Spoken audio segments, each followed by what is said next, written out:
Tape Deck Media.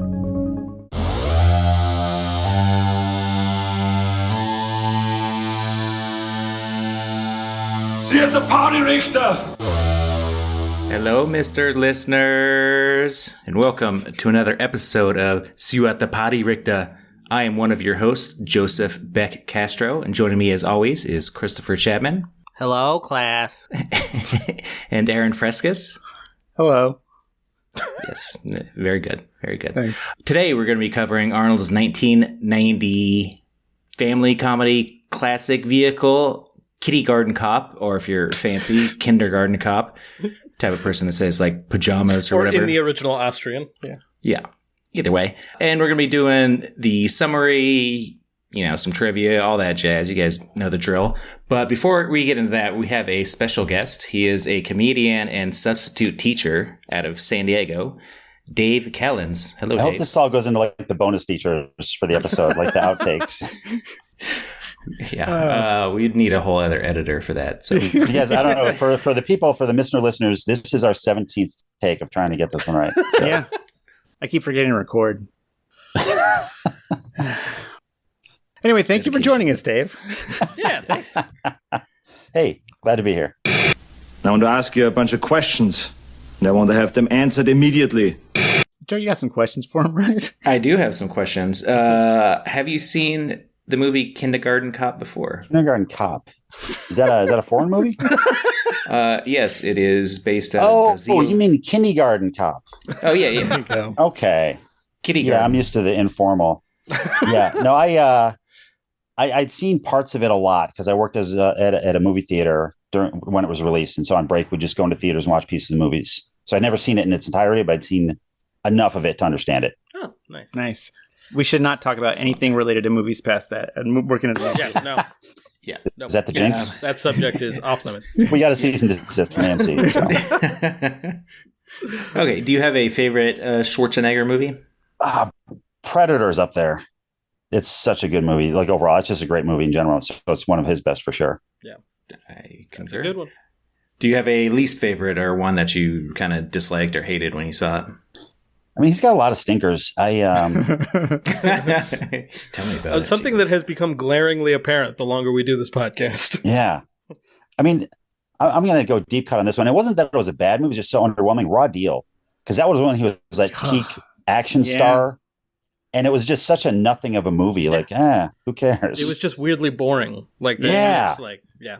Yep. Now, on the flip side, I think I'm one of the few people that actually liked End of Days. I really like that one. And I know that gets a lot of flack. The first time I saw it was when we did this podcast, and I was like, man, this movie is fun.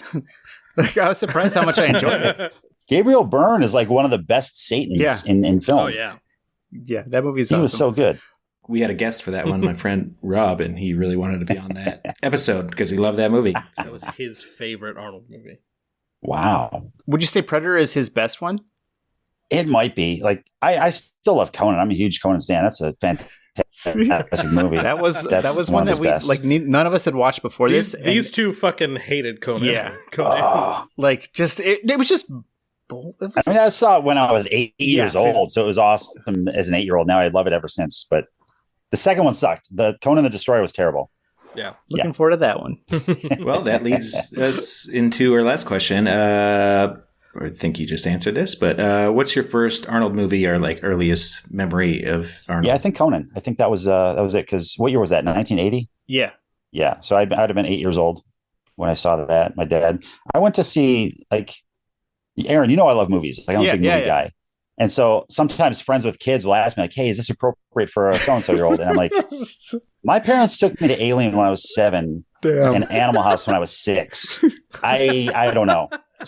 Well, that makes sense as far as Conan, because like anything before that would have been like the Villain, and there was Hercules in New York, which was Yeah, way it was old. New York. But like, and then there was one more, Stay Hungry. But I think I know I think he won a Golden Globe for that. But that's also a way smaller film. So like, that was his first big one. So that makes sense. That was his breakout. Yeah. Yeah. I also remembered that I'm pretty sure that this Kindergarten Cop was one of the first movies I saw in the theater.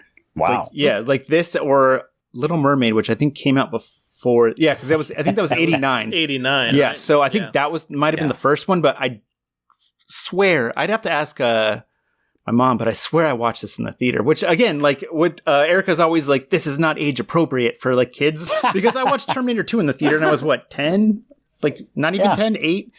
Yeah, like 8 or 9. Depending on when you went, you were just So she's like that is not age appropriate. I'm like, yeah, we have kids. It is. It's totally fine. You got to sneak them in there. Yeah. Yeah, exactly. I saw it in the theaters. They're resilient. Yeah. And we're doing all right, right? Yeah. Yeah, we're all adjusted. So that's all the questions we have. How about we turn it over to All right, Chris? good pod. See you guys later. Oh, there's more. Yeah. Sorry. Oh, you're in for the long haul, baby. Okay. We're going to do like 47 takes. We're like Stanley Kubrick of podcast. Just take after God, take we've been going after for take 6 after hours. take. You guys are killing me. Yeah. You wanted to be on. But anyhow, we're going to turn it over to Chris to go through the summary movie, and we're going to talk about it and try and make jokes, I guess. I don't know. See how they land. It's a good pitch. Man, how have we not thought of that before this episode? That's crazy. Anyway, so this movie, we begin with the familiar sight of the Universal logo, or if you're like me and you rented it from Amazon, you saw 5 versions of the Universal logo. And the movie opens in one of America's many thriving shopping malls, where Arnold is seen shadowing a ponytail in an ugly suit. Just my first thought as soon as I saw Arnold in this movie was, oh God, it's End of Days, Arnold. Please don't let him near the children. I like the little sound effect they used to like underline all the names in the credits. Like yeah, like the chalkboard. Yeah, which I never noticed that it was like a writing on a chalkboard noise, which is dumb because like the underline effect, like the effect font or whatever is definitely chalk font. So do schools even have chalkboards anymore? No, it's all whiteboards This now. was 1990, though. You got to think back to then. No, you know? I know. I was just curious. Like I feel like that's. Yeah, no, it's all whiteboards. Yeah. Is this L.A.? I never figured out where the It's a great question. Like, the original part was set. I think so. I think it's LA. Yes, Okay. it is LA because Colin Crisp is wearing like a LA County jumpsuit. Oh yeah, when he's. Okay. Oh yeah, when he goes to jail. Yeah, gotcha. I was gonna say the only other question I had about this scene is, as Crisp is walking through the mall and Arnold's tailing him, he's smoking a cigarette. There's no way smoking was allowed in the mall at this time, right? 1990? Absolutely. 100%. Yeah. Wait, Really? really? In Yeah. 90? I worked after the movie theater. I worked at TGI Fridays was my first restaurant job in 91. And until like mid to late 90s, we still had a smoking section in the restaurant. But you could just do it in the mall too. I was going to say like killing's not like murdering people isn't allowed in the mall either, but he like obviously doesn't give a shit. So Colin Crisp is played by Richard Tyson, by the way. Okay, I was going to say that. Now, as far as the opening, it starts like really dramatic and like there's sinister music, and you've got like Terminator style Schwarzenegger that you're like they're setting you up for like, and then all of a sudden the titles come on. It's like childish writing and color. You're like, wait a second, what's going on here? Like this is, I don't know. It's just a weird contrast of like we're being ultra serious in action, but no, we're silly. Yeah. It has been so long since I've seen this movie. I completely forgot that they actually played it very like all the crime stuff very straight at the beginning. Yeah. I thought it was like comedy from beginning to end, but the bad guy, he was the bully in 3 O'Clock High. Yes. If you ever saw that movie. Yes, he was. Which I love that movie. It's a great movie. I don't want to call him a bully though, because like he was just a misunderstood. Like he had his thing, and people kept pushing his buttons to knock him out. Yeah. So he wasn't actually a bad guy until, I mean, at the end he pulled out brass knuckles, but he didn't get to use them. So like he wasn't really a villain, but he's clearly been typecast. Yeah. Okay. He's threatening. He's imposing. Let's just keep using him for this. Didn't he like? I mean, this is all like rumor stuff. Talking about 3 O'Clock High, but did he like beat up someone like the principal of his old school or something like that, or like murder? Like anyway, yeah, it's just. Well, he was. If you remember, his whole thing was like he didn't like to be touched. If you touched him, he just like kind of blanked out and punched you. And so, all right, boundaries. Let's just establish some boundaries. We're good to go. There you go. He was just ahead of his time. That's a good high school movie. Yeah, it is. It's a lot of fun. Also, yeah, like Chris said, that mall is packed. And Arnold ends up losing Crisp. Arnold he ends up losing Crisp when he's following him. And if like I feel like that scene happened today, it just would have been like Crisp, Arnold, like half a dozen teenagers who came there to still. They would have heard Misfits each pins. other's footsteps echoing. Exactly. just got Hot Topic open, and that's pretty much it, right? Yeah, pretty much. But he lost him in a mall, but in a part that looked like an alley inside a mall. Yeah, they go like in the behind the scenes section, but yeah. I mean, as a teenager, I used to go back there a lot. It's not what it looks like. It's, Really? yeah. I've never been back there. Speaking of, we go to some storage room in the mall, and we meet Danny and his definitely not a meth head girlfriend, and find I don't out think he that invented Danny. We find out Danny has info about somebody's wife who ran away with a kid and $3 million, and Right. Danny intends to get paid for the info. We see the ponytail slip into the employee section of the mall, and Arnold follows him in a few minutes later. That's what I'm going to call him. Yeah. Until he gets a name, that's what I'm going to call him. We already gave him a name. You're just being blatantly disrespectful right now.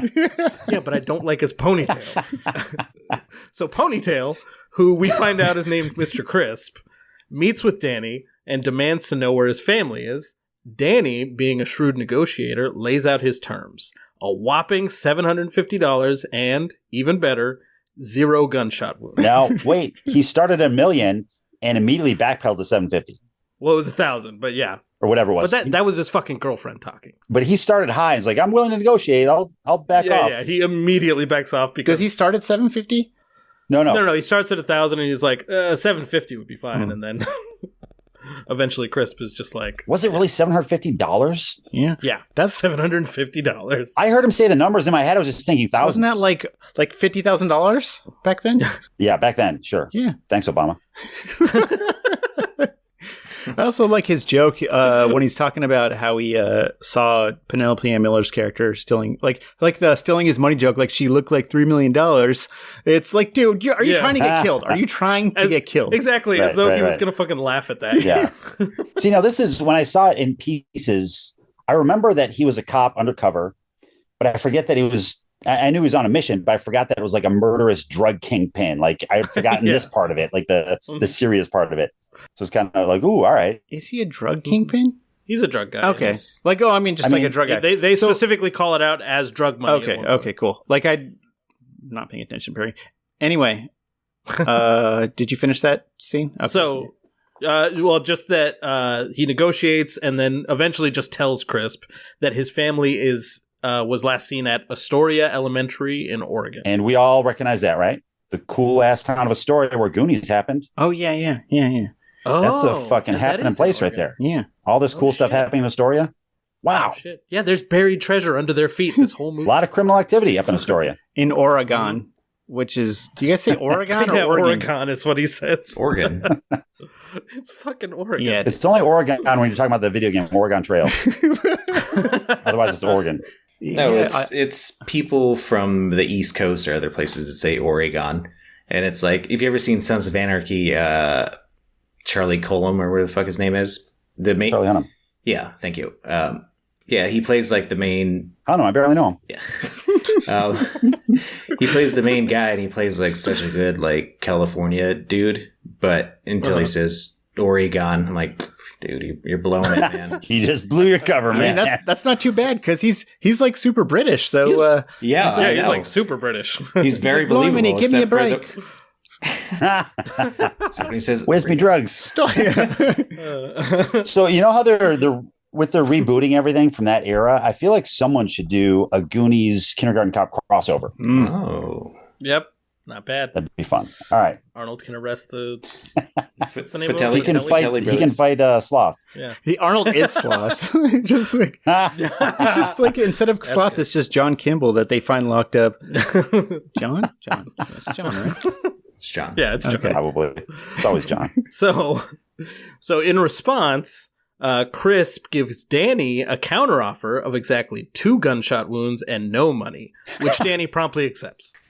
Arnold is drawn to the scene by Danny's girlfriend nagging him to death, but Crisp has already made his escape, so Arnold handcuffs the 2 lovebirds together and goes looking for Crisp. Whoa! If it wasn't tailored towards women before, it definitely isn't now.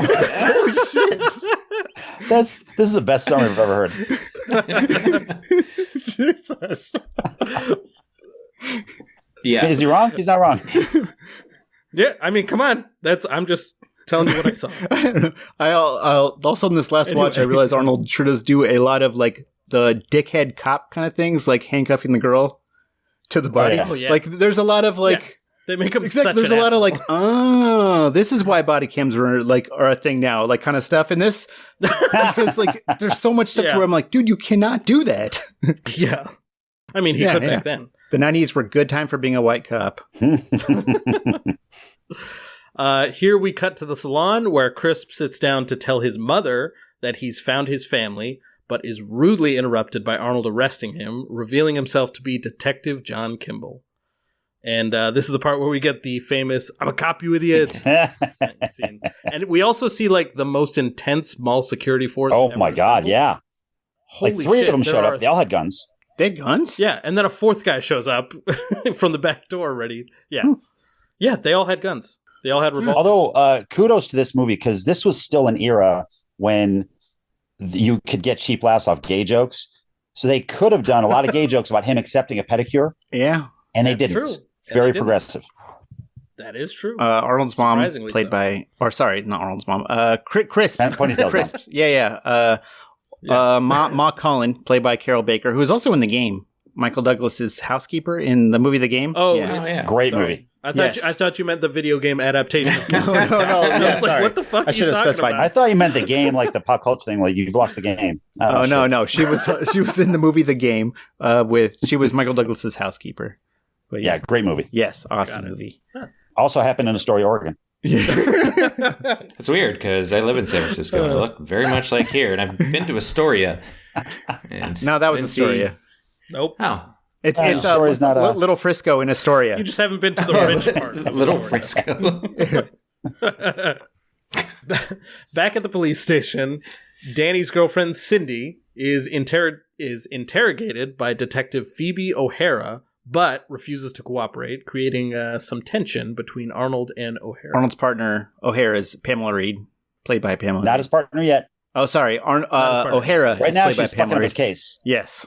Now, there's Yeah. a weird moment in here. I don't know if Aaron, if you guys notice this, but like, because this is generally a comical movie, even for the serious crime stuff. It's Yeah. a fairly comical movie. They had a lot, like weird zooms and high angles and like kind of silly stuff. There's a moment in the interrogation when the girlfriend's trying to walk out, and the woman's like, "Sit back down." And at the same time, Arnold's trying to walk out because he's mad about the chick busting up his case. And the guy's like, "Sit back down." It's like this parallel of like Yeah. they're both getting yelled at, and Yeah. they go sit back down. And I feel like Ivan Reitman just like had some shred of filmmaker be like, "I'm going to do a weird artistic scene here." Where there's going to be like this bizarre parallel. Yeah, because I didn't really understand why he did it. I like that Like- joke. It was a fun. Yeah, it's fine. it's a fun I just joke, didn't, I don't know. I don't understand the parallel between him and it was just Cindy. weird. Oh, yeah, I don't know. gotcha. That's all. I was thinking about it very simply. I'm like, it was funny. Yeah, it's fine. So Arnold decides he's going to force the girl to talk, so he heads downtown. After completing his legal obligation to threaten minorities with violence, he heads up to a party where I believe the theme is chain link fences. Yeah, the Wikipedia He- called it a club, and I'm like, that's Yeah, It's- was that's- pretty loose. That is an abandoned Yeah. building. Yeah, it's a it actually looked like the back of the mall, honestly. Yeah. Like after hours, That's back what of the real mall. back of the mall looks. where you throw the like it's where the dumpsters are. Like I was surprised the guy's body wasn't still laying there. Arnold immediately assaults two guys standing outside of the quote unquote club when he arrives. Yeah. Uh-huh. Like you said, Yeah. which one of the actors I've dubbed because he's been in other movies we've done 1990s Pedro Pascal, which is it's if you recognize him if you see him anyway. Yeah.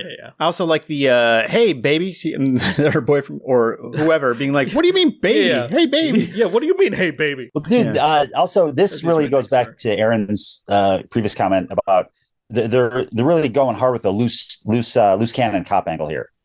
Yes. Where he's like, I'm just gonna flash my Especially- shotgun at these people and bust my way into this Exactly. club. And doesn't get suspended or anything. Yeah.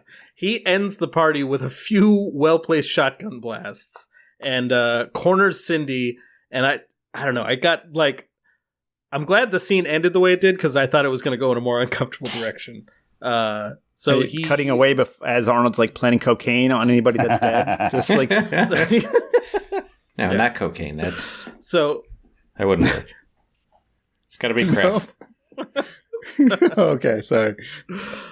so he corners Cindy to let her know that until she cooperates, he is going to be her new best friend. When I started watching this earlier today, I I was like, what is this rated? PG-13. Okay, PG-13 is allowed one F-bomb. So I Googled it. I found the script. I searched for the word fuck. I had to put subtitles on because when he busted into the club, the door guy wouldn't let him in, so he kicks the cage open and knocks the guy out. Then it cuts to a black dude standing there who says, "What the fuck?" But you can barely hear it over the music. I had to put subtitles on. Yeah. So they wasted their fuck right there. You could have had a child say, that's what I was just thinking. maybe it's a fucking tumor, something like that. You could have really used that. Or remember, we're going to get to the twin girls when they're saying, what do your parents do? Mom says our dad's a real machine. She could have said, Mom says our dad fucks. Like, you really could have done so much more with your one F-bomb rather than bury it under some music in a throwaway scene. I just feel like that was a wasted opportunity. Get Ivan Reitman on the phone. Yep. So we cut to a police lineup as Cindy has suddenly decided to be very cooperative. She fingers Crisp as the guy who shot. Settle down. Yeah. Hey. This is a movie with kids in it. Jesus. Not yet. I absolutely just adore the wardrobe of that police lineup. It is like so extremely like late. I took a picture of it because it kept going. Like I had to take a picture of my TV. Like late 80s, early 90s. Like if the Usual Suspects took place inside like a Mervyn's or something like that. Or a Miller Outpost. I was trying to look up old stores. I was like, wait, what's an old store that doesn't exist? Miller Outpost, Mervyn's. Man. I don't know. No, that's a great note because this movie, although it was 1990, this movie is like the death throes of the 80s. Like the 80s are refusing to go out and like, we're cramming it all in here. We're not going away. Yeah. This is a great, speaking of that, it's a great transition for like his movies as far as going from the 80s. Because I think right before this was Total Recall. Yeah. And then the next one is Terminator 2. Because that is very 90s. Oh, yeah. 90s as fuck. But like this is a nice transition between the two because and Total Recall is so 80s with the gratuitous breast shot. Like that's such an 80s thing. Oh, yeah. And they like upped it by adding an extra breast too. Like in this movie is so 80s. I kind of thought like towards the end when the fire alarm's going off, you almost expect Penelope Ann Miller to be wearing a white shirt when the sprinklers are going off. That's the kind of 80s you're expecting here. To their credit, they didn't do it, but that's they couldn't. They already wasted their fuck. It was either that. Yeah. Let's see. We immediately see Crisp being taken into custody after his arraignment, whispering to his mother to take care of something before. Where did he earn your respect? Because you're calling him Crisp now. Well, I like to make up nicknames until they get a name in the movie. And then, because the nicknames will rapidly get really, really clumsy, where I'm sticking like 4 nicknames in a sentence. And nobody knows who the fuck I'm talking about. Let's see. So, Arnold intercepts Crisp to perform some light police brutality. And then get roasted about his lack of a personal life. Arnold attempts to avoid any possible bonding between himself and the gluttonous O'Hara before being informed that the two of them are being sent to Astoria to find Crisp's missing wife and bring her Wait back. a second. He works alone. Also, is that a thing where you can work? Is that a thing where you can send local police to a completely different city to work undercover? Like hey, you can do anything in the 80s. Like, okay, I was going to say. Did you see him flash a shotgun at people for no reason? That's true. Yeah, that's true. Like, I assume I don't if know. it's a big enough investigation, like if Crisp is a big enough like drug guy, drug kingpin. That's what I'm saying. Exactly. Yeah. Then they're probably allowed to do all sorts of stuff. I was like, at first I was like sure of it. I'm like, there's no way they would do that. Then I was like, oh yeah, most of my knowledge of like the police force comes from like Reno 911. So I got nothing. Although like it might be off the books because they never actually, you never off see it. The books. Yeah. It's Who like, are you? I'm the police guy now.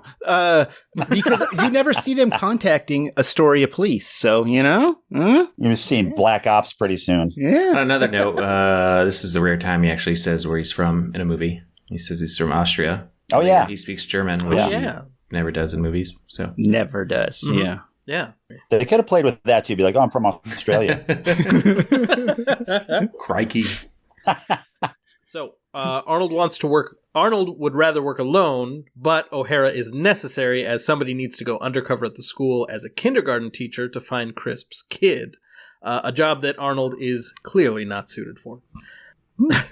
On the plane, the pair go over the case as Arnold struggles not to murder the kid sitting behind him. Super relatable, though. That's the realest part of this movie so far. I think one of my favorite things in this whole movie is the look on his face when his seat gets kicked. Like struggling so hard not to rip the seat out and throw it at these children. Yeah. Some method acting right there. Yeah. Yeah, I feel like Ivan Reitman kept him up for 2.5 days and didn't tell him there'd be kids sitting behind him just to get that more visceral reaction. And then just gave the kids a bunch of sugar and shit and told them to be as funny as possible.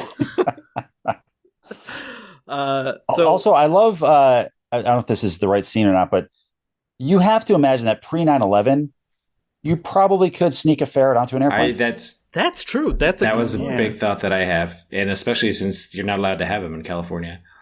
Yeah, I didn't even think about that. Yeah. Oh yeah, he ain't gonna check that. He's like maybe he just like flashes bitch. I'm a cop, you idiot, and then just like he's like it's a ferret, you idiot. Yeah. It's a police failure. I mean, we bring her dog and put her under the seat. But like it was like in his pocket or something. It's not even like it's just going through X-ray with a fucking ferret in your suit. Yeah, still like. Great, ferret's got a tumor now. You also saw Angela Bassett there as a flight attendant. Yeah. It wasn't until like she the owed third someone a watch favor. through that I. I think Erica I looked it up, and she was like, "This was like before Boys in the Hood, but after." I was like, Don't look at Arnold. He's not going to help you. Yeah. I was like, I don't know. It was like right before Boys in the Hood, but after something else she did that was bigger. Anyway. Okay, so here O'Hara gets horribly sick on the plane and remains so as they drive to their motel in Astoria, allowing us to see like a softer side of Arnold as he takes care of her and reveals that he has an estranged son to go along with his estranged wife. Yeah. Of course, it's only one son.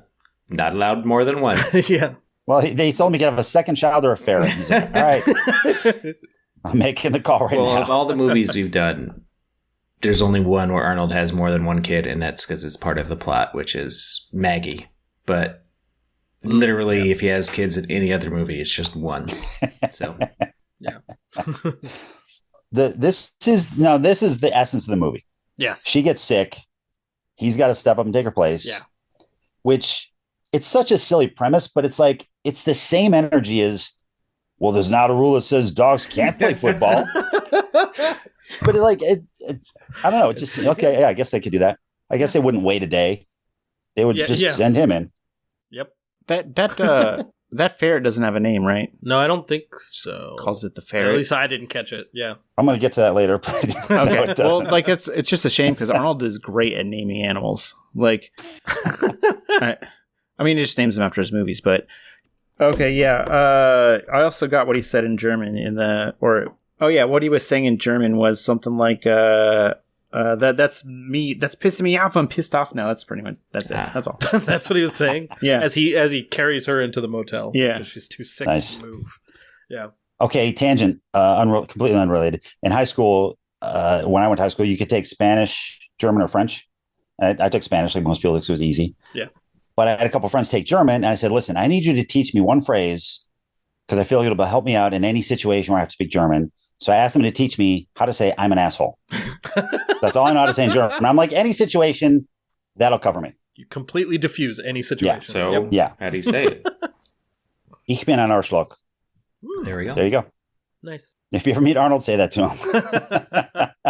I mean, you're not insulting him, right? You're insulting yourself. No, You just exactly. tell him, yeah. Hey, man, I'm an asshole. Hey, big fan, and then say that. All right. So the next day, O'Hara is still too sick, so Arnold cleans himself up to take her place as a substitute kindergarten teacher.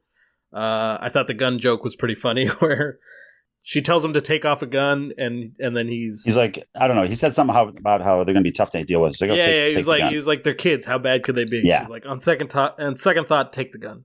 I just thought that was a good line. Yeah. In the light of the recent school shootings, doesn't play as well. But Yeah. for the time, it was good.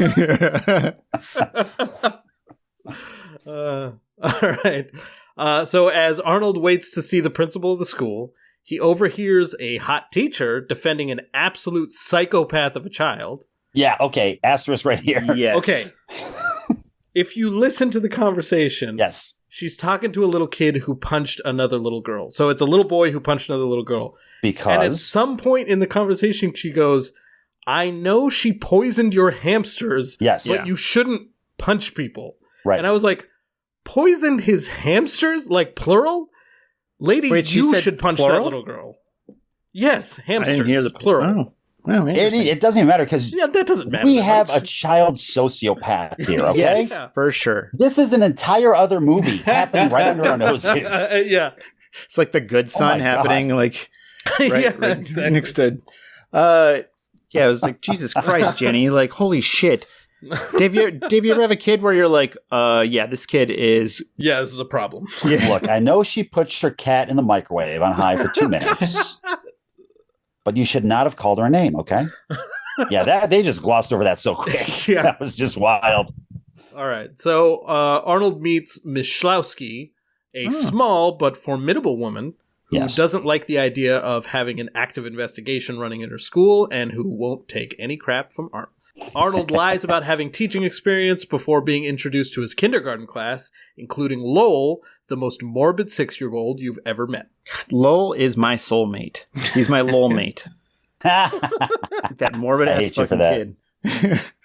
Like this, as a substitute teacher, they got kids so fucking right Yes. in this movie. Like this is exactly how it's insane how right they got these kids.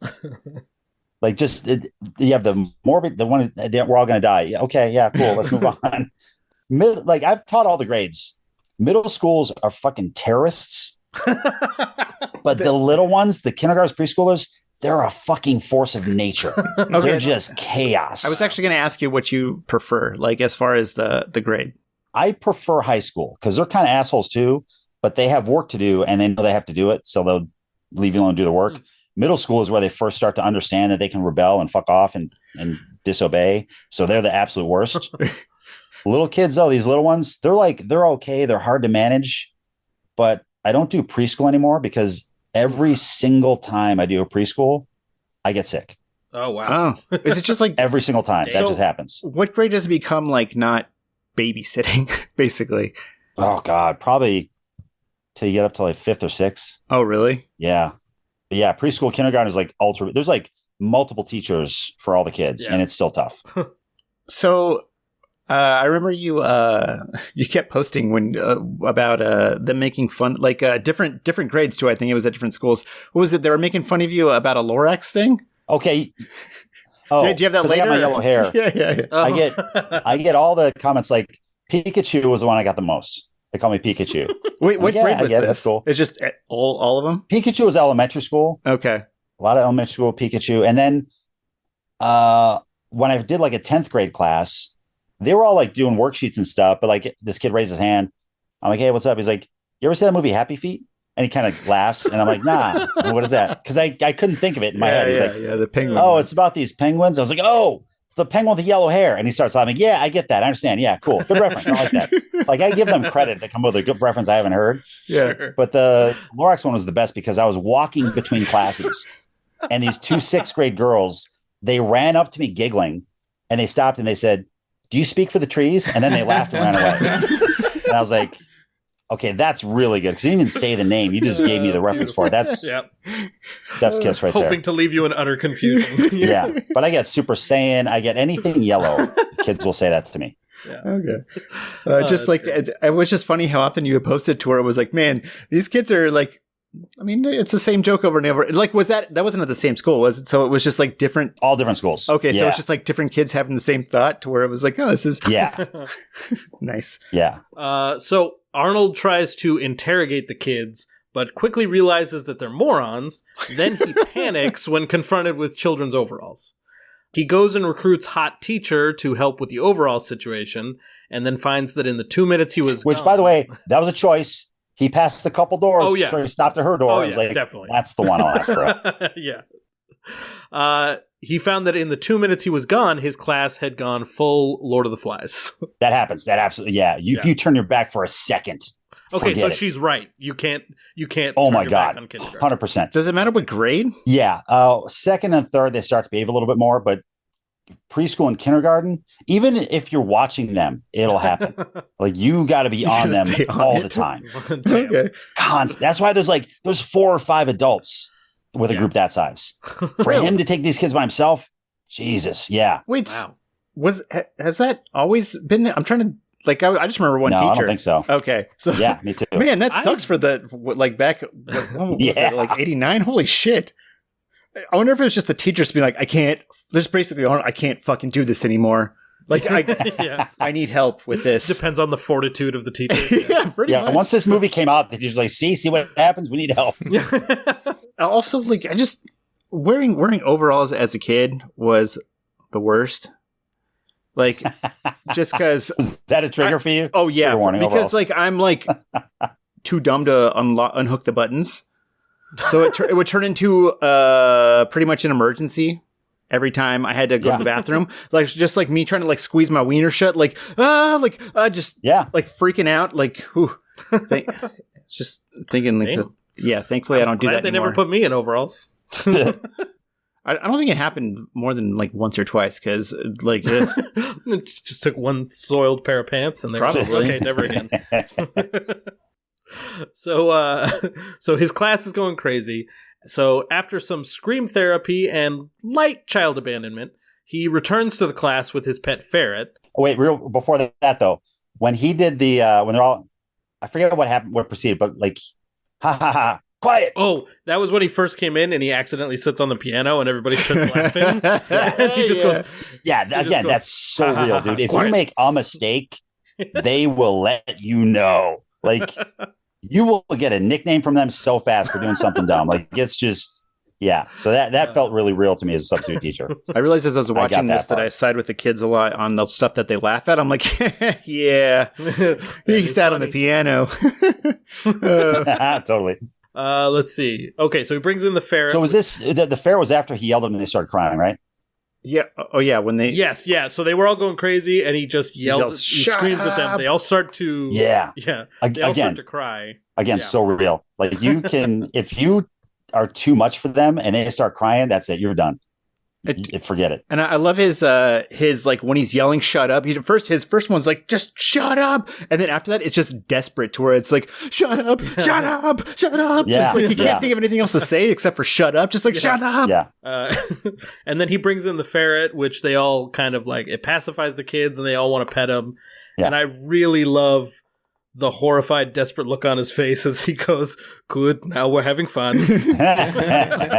As far as the kids not paying attention, when he's pet them one at a time, and within 2 seconds, there's 5 hands up there. She's yep, okay. Also, I have very little control. The little kid's line, "What happened to your dog?" That's a good one. And then one of them asks if it's going to bite, and Arnold's, Lowell. He's if he bites you, you'll get rabies and die. You'll get rabies and die. Right. Arnold's response is, "That's not true. He never bites." Which I'm come on, neglecting to address the rabies concern. Because as soon as he said it never bites, he's pet it one at a time, and in my head I'm why? Because it'll get freaked out and bite somebody. Yeah. He just never addresses the rabies thing. I mean, we learn later that he does bite, so Arnold was wrong on that. That's true. Wow, spoiler. So after class, Arnold gets roasted by one of his kids, whose mom is a teacher at the school. Yeah, that kid was great because I love that. I've talked about this before on Aaron. I've never seen me post about this, but as far as like I said, 7th grade is the worst as far as they're just terrible people. Yeah.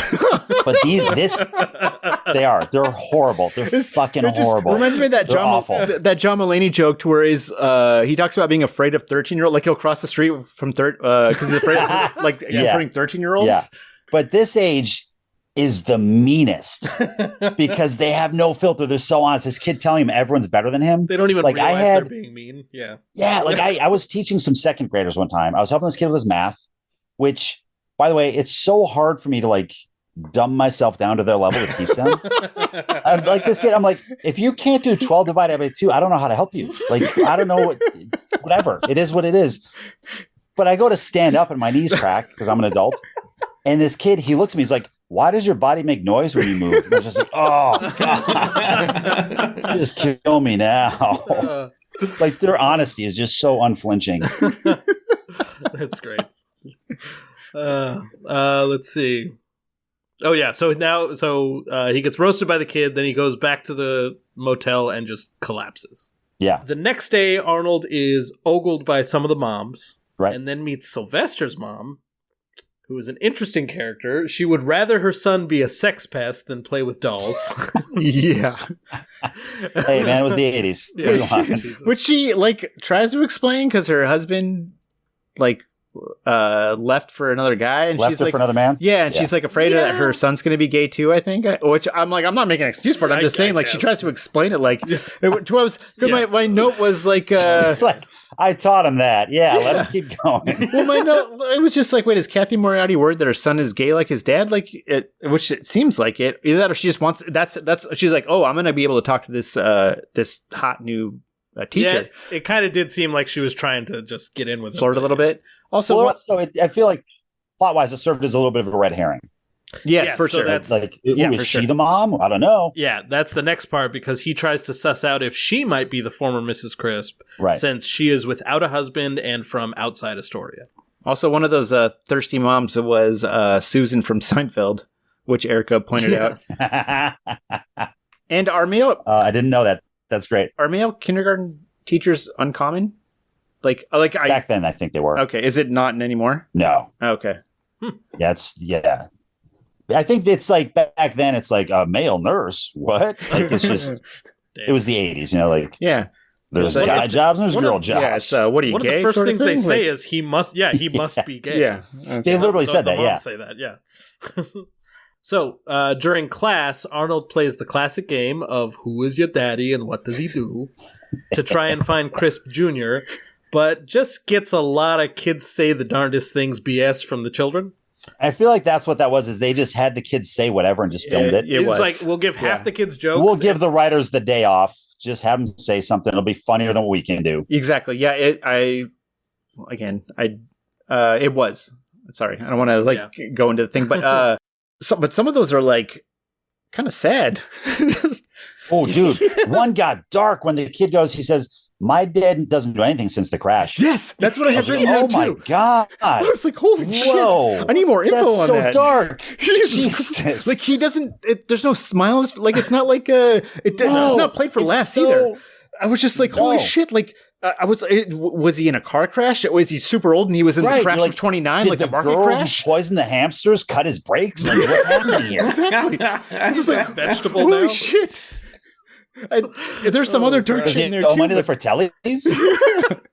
Yeah, so yeah, it was, that one stood out for sure. Yeah. This is where Arnold mentions he has a headache, and we get the Lowell says it might be a tumor, and we get the classic "it's not a tumor" line. Okay, But I'm not just just the like- best line of the movie, one of the best lines of the 90s. Oh yeah, Like, that's absolutely. just, yeah, so that's up there. unbelievably classic. But It's not a tumor. I have seen it so often just as that clip that I completely forgot the context, and I fucking never changed, Lowell. You're the perfect fucking kid. Like, that's so great. I have a headache, and immediately he's like, Yeah. well, it might be a tumor. But it's, another thing, just like a stupid little note, like, everyone knows the line, it's not a tumor, but like, Yeah. he says, he's like, it's not a tumor. It's not at all. Like, he just like is logically but like, people just Yeah. remember the line. Yeah. Like, he's trying to logically, like, no, this is something else. He's like, I Stop being weird. fucking know what I don't have a tumor. So Arnold notes any kid whose dad is not in the picture and kind of narrows it down to 3 likely suspects, including Zach, who is like a quiet and emotionally distant kid, and Dominic, who is the roast master and son of a teacher.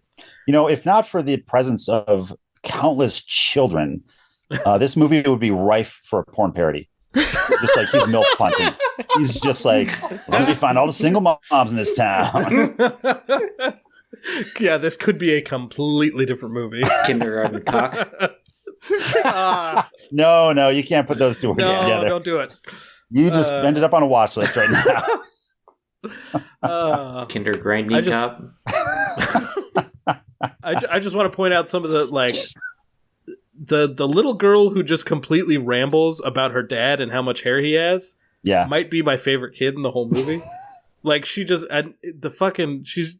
ends the whole thing by being like, his head is so big he can't wear any hats. And I'm like, what does that He's got a big head. What else would it mean? But this is the scene too where I was saying like the two twins, they could have been like, yes, my mom says our dad fucks, and that would have got such a good laugh. Okay, and then I had just one question. Does anybody know what the girl says in Spanish? I think I caught most of it. I think it's my dad works in the house and plays with me a lot. I missed that part. My Spanish is not very good. It's my dad works in the house. Yeah, my dad works in the house. Y something contigo me. Sure. Yeah, I just couldn't figure it out. But yeah. So I just had, and the subtitles just said speaks in Spanish. So I'm like, fuck you. Like you wouldn't get it. Yeah. As Arnold tries to connect a little with Zach, who fucking the entire class bullies. Yeah. A fire drill goes off, and Arnold's class is the last one out, earning him a special call out from the principal. She's really on a shit list, man. She doesn't take any guff. Seriously. As the day ends, Arnold tries to talk to Zach's mom as she picks him up, but she speeds off and ignores his call. Arnold and the now recovered O'Hara go downtown for some dinner, where they run into Hot Teacher and her son Dominic. Yeah. We find out that Hot Teacher's name is Joyce Palmieri. Now, real quick though, partner played the fucking ace move of not being the wife, being the sister. She just went right into wingman mode. Yeah. Wingman right away. She knows. We talk a lot on this podcast about how like Arnold brushes up on his improv skills. This lady is improv. Oh yeah. Master. Yeah. Did anybody else think it's weird that she was taking her son to such a fancy restaurant? Yeah, a little bit. Like, I don't know. Maybe there's not that many places to go in Astoria. Like a glass of Chardonnay and some crayons. And it'll be... She should have taken him to that restaurant from the Goonies. Maybe that is the restaurant from the Goonies. That's true. They got their shit together. It's called Fratelli's.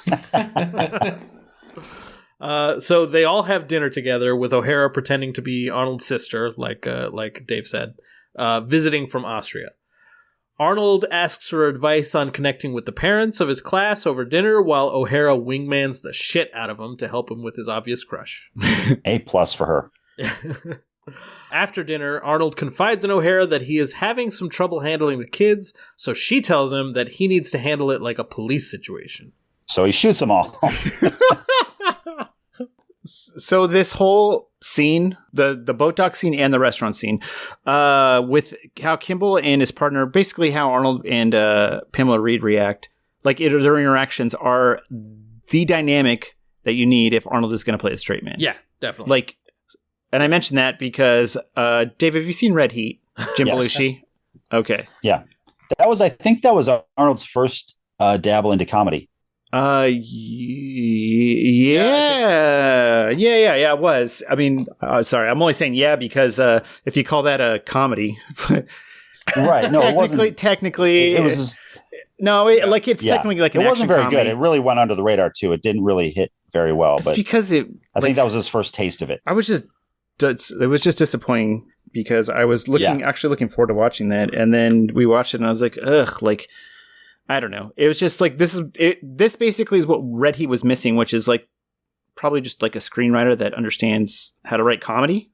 Well, also, I think also a director who wanted to make a comedy. Like this is Ivan Reitman as opposed to fucking Walter Hill. Yeah, Walter Hill, who said that he doesn't make he's never made a comedy. It's just like action movies that happen to have some comedy in them. Exactly. Right. He specifically said he didn't want it to be a buddy comedy or whatever. Because like no disrespect to Walter Hill, but the guy probably puts on like Uncut Gems or like falling down when he wants to watch a comedy. He's like, oh fuck yeah. Michael Douglas is like trying to take care of people. But like Pamela Reed's character is actually also likable. Whereas Jim Belushi was playing like a shitbag cop who's loved like harassing women and racist jokes apparently. Yeah. So a cop, yeah. Yeah, exactly. I think that came out around the same time as Dead Heat as well, which was arguably funnier. I almost started fucking with you guys because that started popping up a lot of commercials for that. I'm like, what the fuck is this? And I was like, Treat Williams. And, I'm like, I should have started showing them trailers for Dead Joe Heat. Piscopo. Yeah. Yes, it was Joe Piscopo. But I left it out because I was like, okay. Oh, did you? And then like her line, if you were any stiffer, we could take you surfing. Take you surfing. Ooh, yeah. I fucking love that line. Different context today. What she meant it as. And so he mentions the kids pushing around. But Dave, you ever had to like dangerous mind stuff? Or take a stand and deliver approach to stuff? Not yet. Knock on wood. I was going to say Cross someday. that bridge when we get there. Got to turn that chair around. Ready and loaded. Yeah. I did have I carry a pocket knife. I just always have for fucking decades. And at one of these schools, I was there for like a 5-day gig, like assisting. I wasn't even teaching. I was like backup teacher in a room. And one morning, like my third morning, as I'm checking in, the principal was like, "Hey, one of the kids told us you have a pocket knife. Would you mind leaving that in the car?" And I wear like untucked button-up shirts. So my first thought was like, how the fuck did they see it? Yeah. And then second, who's the snitch? The fucking narc. Because I got You're my gonna tell on a guy with a knife? Yeah, what are you doing? Do you know how dangerous it is to snitch on somebody who has With a knife? Exactly. That's to get dangerous minds. Lesson number 1. Okay, sorry, that's all. Arnold decides to take it another way, choosing to turn his class into a boot camp, spending the next couple of days whipping his kids into shape and managing to have a bit of fun as well. Yeah, that was a 2-day montage, which is really quick to whip some kids into shape that. So we montage our way through running an exemplary fire drill and building a bit of confidence for Zach before sitting down for story time. Yeah. But I was paying attention to the outfits he was wearing. There were 2 outfits. And I was like, okay, this is 2 days. Yeah. And then we finally get a third outfit when it's story time. Yes. So they sit down for story time. Arnold grabs a book and then fails to explain the finer points of divorce to some really jaded children. Yeah, it got sad for a little bit. So sad. Not just for Arnold. Like, obviously it was supposed to be sad for Arnold because he's thinking about his failed marriage and stuff. Right, he's talking about his son again. Second time he's talking about, I got a son out there somewhere in the world. But these kids are like so jaded. They're like, fuck, I don't know. The way Dominic asks him, like, why don't you see your son anymore? Was he bad? And I was like, holy shit, dude. Yeah. Wait, is that not a thing? No, for you it was. Okay. You were terrible. Cool. Oh, okay. You know what you did that's why my dad wasn't around. Because I was bad. It wasn't his fault. We've already discussed this. He wanted to be there. Why don't he love me, man? It's your fault. Exactly. Also, he pretty much almost unloads his issues on those kids. I was like, come on. Oh, yeah. It's like, I feel like that's could be very easy to do. To where they start asking questions where you're like, okay. I'm like, well, nope, I gotta. So while the kids sleep after story time. Oh, man. If I could get a room full of kids to sleep that fast, good Lord, that would be amazing. That would be the best. So loading them up with dairy products doesn't work then. Well, you gotta like do what he was doing. Boot camp. They're just fucking tired. Yeah. Yeah, that's true. I'll have to try that next time. So while the kids sleep, Arnold has a dream about Crisp showing up. And just as he's about to get shot, he wakes up in a fright. Joyce is there to ask him on a date at her house the following night. Back at the motel, Arnold finds a strange car and cautiously enters the room, where he scares the boner right out of O'Hara's fiance, and then he busts in with a gun. And his defining characteristic is he's clumsy. Yes. Knocking shit over. Yeah. That's his whole deal. Yeah. The next day at school, Arnold finally catches up with Zach's mom, but discovers that rather than being Crisp's kid, he's actually a victim of domestic abuse at the hands of his father. Arnold warns Mrs. Sullivan that if it happens again, he'll press charges. Yeah, again, getting a little heavy in a comedy here. Yeah. But this through line works for me as like softening Arnold. Well, this was the one time during the entire movie that he decided to show some restraint, which was... I don't think we're there yet. No, he does because just not doing anything. Like, you're a cop. You think he'd do something not besides immediately pressing charges. Exactly. Yeah. Like, give her a warning, like something besides giving her a warning, which she's not going to relay to her husband. So, of course not. So you should, I don't know, like L.A. Arnold would have followed them and then beat the fuck out of that L.A. guy. Arnold. Yeah. That guy would have a shotgun. He would have handed her the shotgun. Hey, use this. Yeah.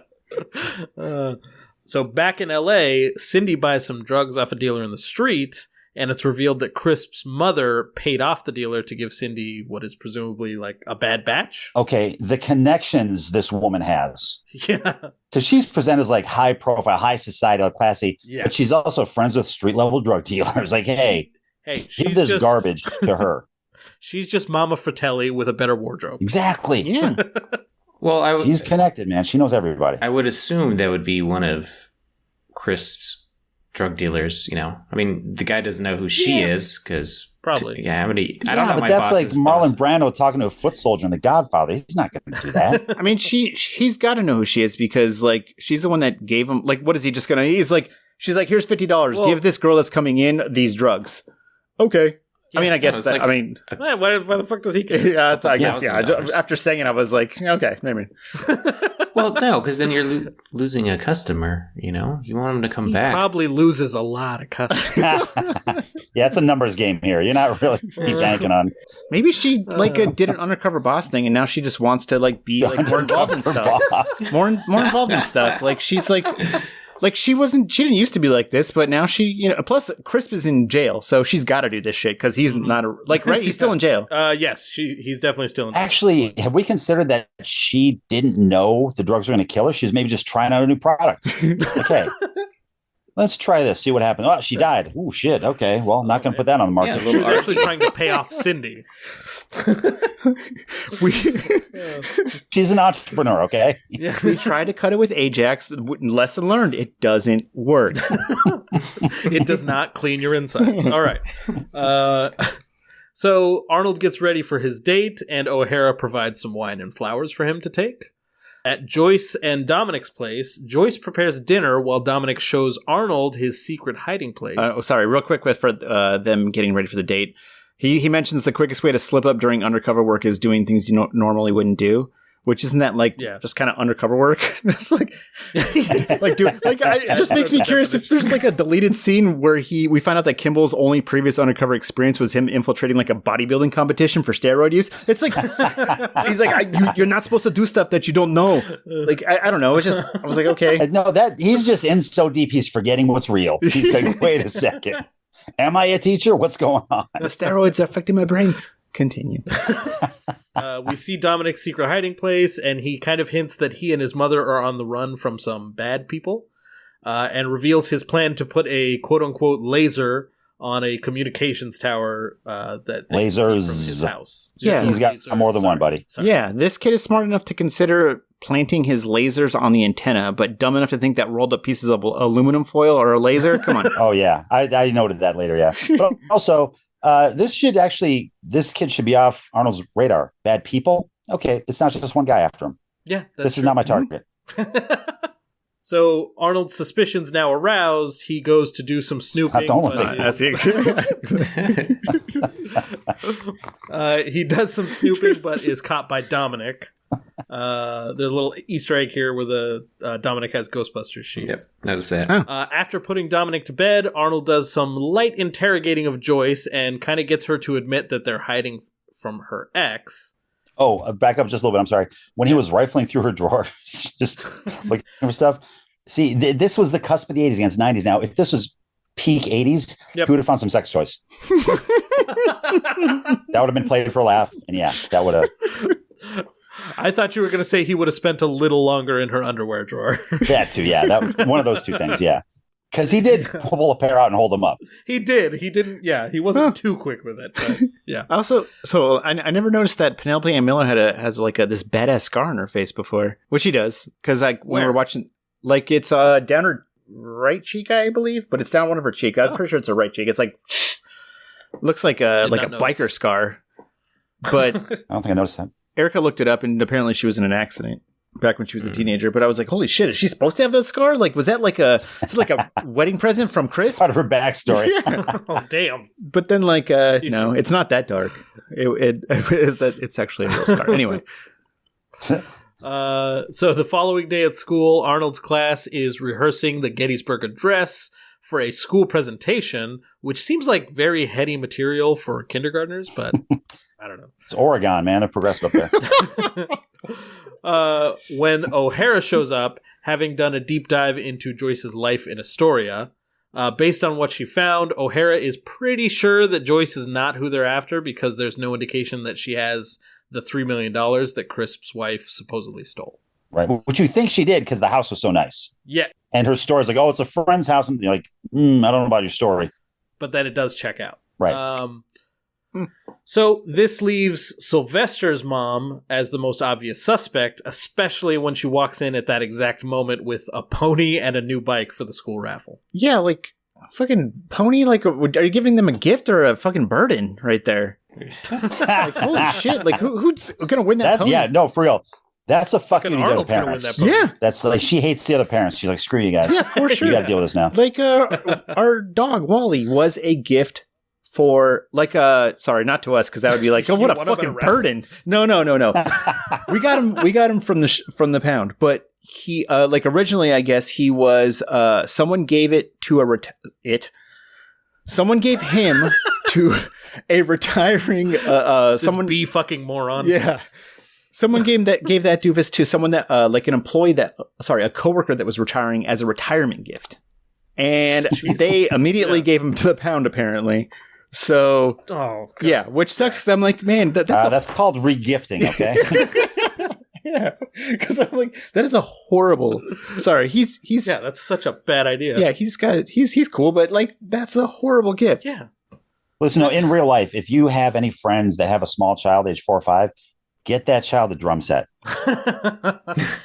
You could not screw the parents over any more than that. I have a drum set, but they wouldn't let me get one until I was 18. Yeah, you were like, yeah. They would not buy me one. Now I get it now because I'm like, come on, like for like years. Anyway. So Arnold and Joyce have a moment in the hallway, and as he marches his kids back to class, Zach and his mother show up late. Arnold finds more bruises on Zach and pursues Mrs. Sullivan. Zach, a little overboard on the acting here, honestly. He's, I fell down kind of the oversold stairs it. again. Also, Bruises on Zach sounds like a cool band name. No, it doesn't. Sorry. Stupid. And then when he goes outside, he finds Mr. Sullivan. Sorry. It sounds like a Collective Soul type 90s band. Ugly Kid Joe or something, like Bruises on Zach. Like that genre of music. Oh, God. So when he goes outside, he finds Mr. Sullivan waiting by the car. All happy and like, hey, nice to meet you. Exactly. He is so jovial. Not able to read Arnold's like body language at all. Yeah. Hey, man, what's going on? He's like aggressively. Yeah, at the very least, he should be like, oh, I recognize this. I know what this energy is. This is how it feels. Oh, my God. What have I been doing this whole time? But this is where also Arnold is shedding his LA tough guy. He couldn't knock the dude out. Yes. Saw the kids watching him. Is like, nope, not going to be LA John Kimball. Yeah. I'm going to be nice, buttoned up Astoria John Kimball. Kinder, gentler John Kimball. Which is just not beating the shit out of this dude. I don't know if that's happened yet in 1990, but So he pins him against the car. Sullivan takes a swing, and then Arnold hits him right in the fucking gut. So he realizes everyone's watching, and then tells Sullivan that he's pressing charges just before Miss Schlowski arrives outside. it's just a shame that this happened maybe a decade before someone would have yelled "World Star." Back in the principal's office, Arnold apologizes, and Schlowski confronts him about the fact that he lied about his teaching experience before complimenting his teaching skills and really reveling in his like vigilantism. Yeah, she has earned her respect. You punch a parent, I love you. Yeah. I love her little like boxing thing at the end of the scene. Like, Yeah, exactly. When he leaves and she's like, Yeah. Yeah, like you really like her after that Yeah. scene. We cut back to a dead Cindy as the police captain gives orders that Arnold and O'Hara are to head back, and they can only bring in Crisp's wife for protection if she'll give up the money. Without a witness, Crisp gets out of jail and immediately meets up with his mother. And they really go hard on the creepy mother-son bond. Yeah, definitely. We get a little more of it later. They've been building towards it. And it's getting more like, ugh. It's just getting worse like and they worse. fuck. Yeah. Jesus. No, they make love. Okay. Oh, sorry. Don't be dirty. Yes.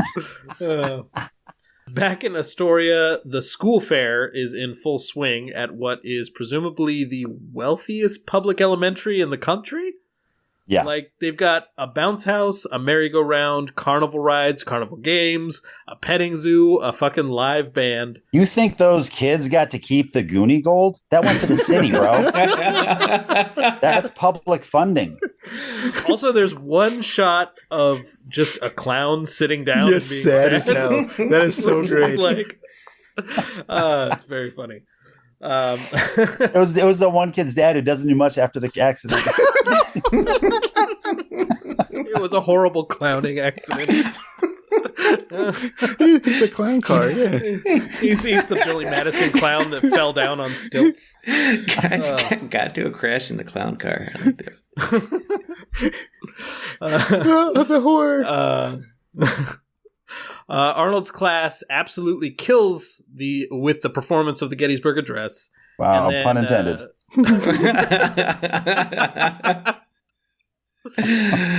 Wait, Lincoln's dead? I'm sorry you had to find out this way. And I have some bad news about your favorite actor. Yeah. So Schlowski tries to guilt trip Arnold into becoming a teacher full time, and it seems like deep down he might be considering it. Well, that's the bell. That's going to do it for class. But please don't skip tomorrow, as we're going to be finishing off the summary for Kindergarten Cop. Just remember, as John Keating once said, there's a time for daring and there's a time for caution, and a wise man understands which is called for. Carpe diem. See you at the party, Richter! If you enjoy our show, please consider giving us a positive review on Apple Podcasts or your podcast app of choice. You can follow us on Twitter and Instagram at The Potty Richter to make sure you never miss an episode.